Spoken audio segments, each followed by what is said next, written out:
नमस्कार, मैं हूं आपके साथ आरती शर्मा और आप देख रहे हैं सूरज समाचार की खास रिपोर्ट। राजस्थान सरकार के कैबिनेट मंत्री श्री जोराराम कुमावत ने रविवार को पाली जिले के सुमेरपुर विधानसभा क्षेत्र में विभिन्न विकास कार्यों का शिलान्यास और लोकार्पण किया। उन्होंने गोगरा और नया खेड़ा गांव में आयोजित कार्यक्रमों में भाग लिया और वहां चल रहे विकास कार्यों की प्रगति की समीक्षा की।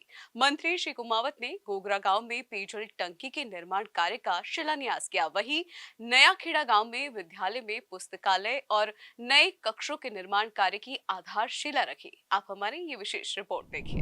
पाली जिले की सुमेरपुर विधानसभा क्षेत्र के अंतर्गत आने वाले गोगरा और नया खेड़ा गांवों में राजस्थान सरकार के कैबिनेट मंत्री श्री जोराराम कुमावत ने विभिन्न विकास कार्यों का शिलान्यास और लोकार्पण किया। गोगरा गांव में आयोजित भव्य कार्यक्रम में ग्रामीणों को एक साथ कई विकास योजनाओं की सौगात दी गई। इनमें पेयजल की टंकी का निर्माण, विद्यालय में नई लाइब्रेरी और अतिरिक्त कक्षों के निर्माण कार्य शामिल हैं। इन परियोजनाओं के माध्यम से गांव में शिक्षा और बुनियादी सुविधाओं को मजबूत करने की दिशा में अहम कदम उठाया गया है। कार्यक्रम को संबोधित करते हुए मंत्री श्री जोराराम कुमावत ने कहा कि राज्य सरकार ग्रामीण क्षेत्रों के सर्वांगीण विकास के लिए प्रतिबद्ध है। उन्होंने कहा कि गांवों में विकास की कोई कसर नहीं छोड़ी जाएगी। उन्होंने यह भी बताया कि सुमेरपुर विधानसभा क्षेत्र में अब तक करोड़ों रुपए के विकास कार्य कराए जा चुके हैं और यह सिलसिला आगे भी जारी रहेगा। इन प्रयासों से क्षेत्र में मूलभूत सुविधाओं का स्तर लगातार बेहतर हो रहा है।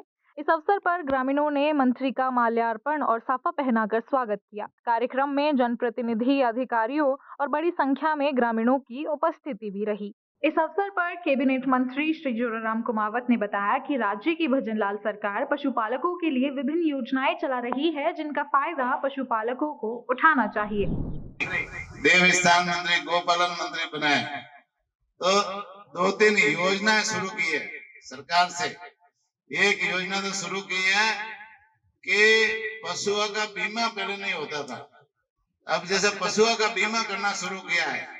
मुख्यमंत्री मंगला पशु बीमा योजना, और मुख्यमंत्री मंगला पशु बीमा योजना में गाय भैंस, दुधारू गाय, दुधारू भैंस, दुधारू बकरी, दुधारू ऊंट और दुधारू भेड़, इन 5 कैटेगरी के पशुओं का हम बीमा करेंगे। पिछले साल 21 लाख पशुओं का बीमा किया था, इस बार 42 लाख पशुओं का बीमा करेंगे। भेड़ बकरियां हैं उनका भी करेंगे, यानी एक परिवार से हम 20 भेड़ बकरियों का करेंगे। ऊंट का भी है ना, ऊंट का भी करेंगे। गाय का एक परिवार से 4 गायों का करेंगे। इस तरह से ये बीमा योजना शुरू की है, तो आप इसमें बीमा जरूर कराए। ऑनलाइन है ना, ऑनलाइन बीमा होगा, मोबाइल से कर सकते हैं। अभी अगले महीने जून महीने में इसका पोर्टल खुलेगा, पोर्टल खुले तब आप जैसे बीमा करवाना है। कार्यक्रम को संबोधित करते हुए मंत्री श्री कुमावत ने कहा कि भजनलाल सरकार किसानों और पशुपालकों के हित में अनेक लाभकारी योजनाएं चला रही है, जिनका लाभ ग्रामीणों को अवश्य उठाना चाहिए। उन्होंने कहा कि सरकार बनने के बाद सबसे पहले सड़क, बिजली और पानी जैसी आवश्यक सुविधाओं पर प्राथमिकता से कार्य प्रारंभ किया गया है और आज इसके सकारात्मक परिणाम पूरे प्रदेश में देखे जा सकते हैं। मंत्री श्री कुमावत ने भरोसा दिलाया कि सरकार आगे भी गांव-गांव जाकर जन समस्याओं को सुनने और उनका स्थायी समाधान करने के लिए प्रतिबद्ध है।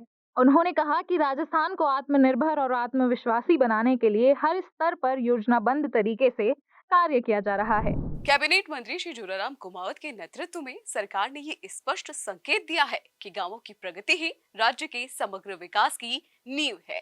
पेयजल, शिक्षा और स्वास्थ्य जैसी बुनियादी सुविधाओं पर किया जा रहा ये निवेश न केवल ग्रामीणों के जीवन स्तर को ऊंचा उठाने में सहायक सिद्ध होगा, बल्कि क्षेत्रीय विकास के लिए नए आयामों की स्थापना भी करेगा। ये पहल न केवल वर्तमान पीढ़ी के लिए उपयोगी है, बल्कि भविष्य की पीढ़ियों के लिए भी एक मजबूत बुनियाद तैयार करेगी। तो सूरज की इस विशेष रिपोर्ट में फिलहाल इतना ही। प्रदेश की तमाम खबरों के लिए जुड़े रहिए सूरज समाचार के साथ। मुझे दीजिए इजाजत। नमस्कार।